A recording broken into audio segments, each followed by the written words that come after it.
మెదక్ రైలుకి నిర్లక్ష్యాల అడ్డంకులు, దశాబ్దాలుగా పట్టాలెక్కని రైలుదారులు. మెదక్ కరీంనగర్ రైలు ప్రయాణమెప్పుడు? పటాన్ చెరువుకి ఎంఎంటీఎస్ వచ్చేనా? జాడలేని మెదక్ రైలు. మెదక్ జిల్లా రాష్ట్ర రాజధానికి ఆనుకుని అతి సమీపంలో ఉంది. పారిశ్రామికంగా దూసుకుపోతున్న ప్రాంతం. దక్షిణాదిన ప్రధానమైన మహారాష్ట్ర, కర్ణాటక రాష్ట్రాలతో సరిహద్దు కలిగి ఉంది. ఇంత అభివృద్ధి, ఇన్ని అనుకూలతలు ఉన్న జిల్లాలో రైల్వే వ్యవస్థ ఎలా ఉండాలి? సూపర్ ఫాస్ట్ రైలులా పరుగులు తీయాలి. కానీ మెదక్ జిల్లాలో ఆ పరిస్థితి ఏమూలా కనిపించదు. మెదక్ జిల్లా రైల్వే పరంగా అభివృద్ధి చెందని ప్రాంతంగా పరిగణించొచ్చు. రైల్వే బడ్జెట్లో మెదక్ జిల్లా పేరు వినిపించడం గగనమే. ఉన్న అరకొర ప్రాజెక్టుల కోసం ప్రజలు దశాబ్దాలుగా ఎదురుచూస్తూనే ఉన్నారు. ముఖ్యంగా పారిశ్రామిక ఉత్పత్తుల రవాణా ద్వారా భారీ ఆదాయం సమకూరే అవకాశాలున్నా ఈ ప్రాంతంపై రైల్వే శాఖ దృష్టి పెట్టకపోవడం ఆశ్చర్యకరం. ఇలాంటి నిరాశజనకమైన పరిస్థితుల్లో మళ్లీ బడ్జెట్ రైలు వస్తోంది. ఈసారి నవ తెలంగాణ, కొత్త రాష్ట్రం. అందుకే మెదక్ జిల్లా ప్రజలు కొత్త రైలు బడ్జెట్పై ఆశలు పెట్టుకున్నారు. ఇంత పెద్ద జిల్లా ఉండి ఒక జిల్లా మొత్తంలో తీస్తే 45 కిలోమీటర్ మినహాయించి జిల్లాలో రైలు ప్రయాణం జరగదు.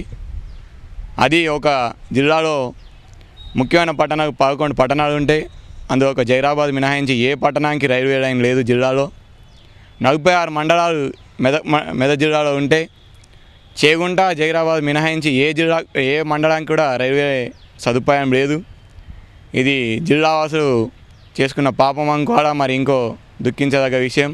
దక్షిణ మధ్య రైల్వే ప్రధాన కేంద్రానికి రైలు కూతవేటు దూరంలో ఉన్న ఈ జిల్లాలో ప్రాజెక్టులు మాటలకే పరిమితం. ఇటు మెదక్, అటు కరీంనగర్ జిల్లా ప్రజలకు ఎంతో ఉపయోగకరమైన మనోహరాబాద్, సిద్దిపేట, కొత్తపల్లి రైల్వే మార్గం పనులు ఎప్పుడు పట్టాలెక్కుతాయో తెలియని పరిస్థితి. దశాబ్దాలుగా ఈ ప్రాంత ప్రజలు ఎదురు చూస్తున్న ఈ ముఖ్యమైన రైల్వే మార్గానికి 2006 బడ్జెట్లో సర్వేకు ఆమోదం లభించింది. మొదట్లో 350 కోట్ల వ్యయం అవుతుందని అంచనా వేశారు. కానీ జాప్యం చేసి అంచనా వ్యయాలను 975 కోట్ల రూపాయలకు పెంచారు. కేంద్ర, రాష్ట్ర ప్రభుత్వాల భాగస్వామ్యంతో రైల్వే మార్గం నిర్మాణానికి ఆమోదం లభించింది. ఆ తర్వాత గత ప్రభుత్వాల నిర్లక్ష్యంతో ఈ లైను పట్టాలెక్కలేదు. గతంలో ఈ రైల్వే మార్గం నిర్మాణానికి దఫదఫాలుగా కేంద్ర ప్రభుత్వం 90 కోట్ల రూపాయలు కేటాయించింది. కానీ రాష్ట్ర ప్రభుత్వం తన వాటా నిధులు విడుదల చేయకపోవడం, భూసేకరణను గాలికొదిలేయడం వల్ల ఎంతో ముఖ్యమైన ఈ ప్రాజెక్టు ఒక్క అడుగు కూడా ముందుకు పడలేదు. వచ్చిన నిధులను ఇతర ప్రాజెక్టులకు మళ్లించారు. మెదక్, కరీంనగర్ జిల్లాల ప్రజల రైలు ప్రయాణం కలగానే మిగులుతోంది. గతంలో ఎంపీగా ఉన్నప్పుడు కేసీఆర్ ఈ రైలు మార్గం నిర్మాణం పూర్తి చేయిస్తానని ప్రకటించారు. ప్రస్తుతం ఆయనే సీఎంగా ఉన్న నేపథ్యంలో తమ రైలు కల నెరవేరుతుందని ప్రజలు ఆశిస్తున్నారు. జిల్లా యొక్క అంచుల నుంచి మాత్రమే ఈ రైల్వే ప్రయాణం జరుగుతుంది. మరి యూపీఏ ప్రభుత్వం లోపల మనోహరాబాద్ నుంచి కరీంనగర్, కొత్తపల్లి వరకు మరి అక్కడ ఇందిరాగాంధీ ప్రధాని ఉన్నప్పుడు మరి పటాన్ చెరువు నుంచి ఇక్కడ కరీంనగర్ వరకు కూడా ఒక లైను, మరి గత ప్రభుత్వంలో యూపీఏలో అకనపెట్టు, మెదక్ ఒక రైల్వే లైన్ కూడా మంజూరు చేయడం జరిగింది.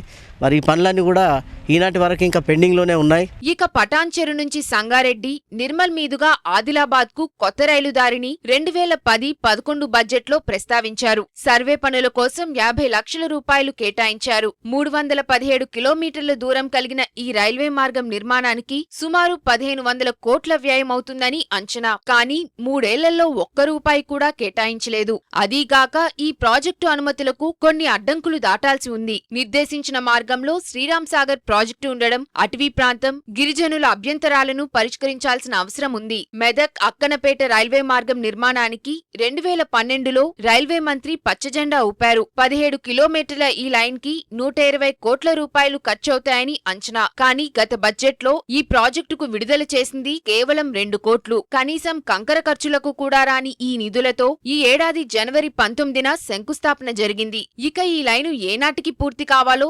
సదానంద గౌడే చెప్పాలి. బోధన్, నారాయణఖేడ్, మెటల్కుంట రైలుదారికి అతీగతి లేదు. 65వ నంబర్ జాతీయ రహదారి ఆనుకుని నిర్మించదలిచిన పటాన్ చెరు, జహీరాబాద్, షోలాపూర్ రైలు మార్గం ప్రతిపాదనలకే పరిమితమైపోయింది. హైదరాబాద్ ఎంఎంటీఎస్ 2వ దశను పటాన్ చెరు వరకు పొడిగిస్తామని 2012లోనే ప్రకటించారు. ఆ పనులు నత్తనడకనే సాగుతున్నాయి. త్వరితగతిన పూర్తి చేస్తే ట్రాఫిక్ సమస్యలు తగ్గుతాయి. మనోహరాబాద్, సిద్దిపేట్, పెద్దపల్లికి రైల్వే లైన్ శాంక్షన్ అయింది. భూసేకరణలో కూడా వెనుకబడిపోయింది. దాన్ని తప్పకుండా సీఎం జిల్లాగా చంద్రశేఖరరావు గారు ఉన్నారు కాబట్టి ఆ వర్క్ కూడా తొందరగా కావాలని కోరుకుంటున్నాం.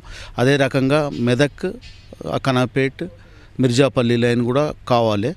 ఇంతకుముందు సుమారుగా 117 కోట్ల రూపాయలు శాంక్షన్ అయి ఉన్నాయి, కానీ భూసేకరణలో వెనుకబడి ఉన్నది.